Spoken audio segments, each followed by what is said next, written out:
নমস্কার। নমস্কার।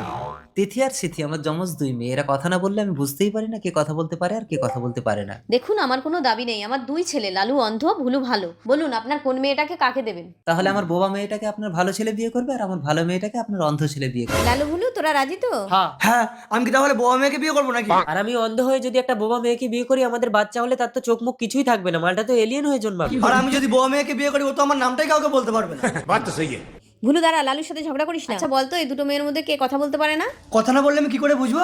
ওরা কেউ কথা বলবে না, তুই আন্দাজে গিয়ে যার গলায় মালা দিবি সেই তোর বউ হবে। যা। মা, আমার দিকেই আসছে, ভালো ছেলের জন্য আমার গলায় মালা দেয়। মনে হয় এই বাবা। না, এটা তো লক্ষণ খারাপ। যা আছে কপালে। কি মজা, আমি ভালো ছেলে পেয়েছি। সিথি, সিথি শোন, সিথি দরজা খোল মা। চিটিং চিটিং হবে না। বিয়ে হবে না, আগে আমি আমার বোবা মেয়েকে বিয়ে দেবো। না বাবা, আগে আমি বিয়ে করব। আগে বোবা মেয়ের বিয়ে হবে, তাও এই ছেলের সঙ্গে। ঠিক আছে, আপনার বোবা মেয়ের বিয়ের দিন ঠিক করুন, আমার ভালো ছেলে এসে বিয়ে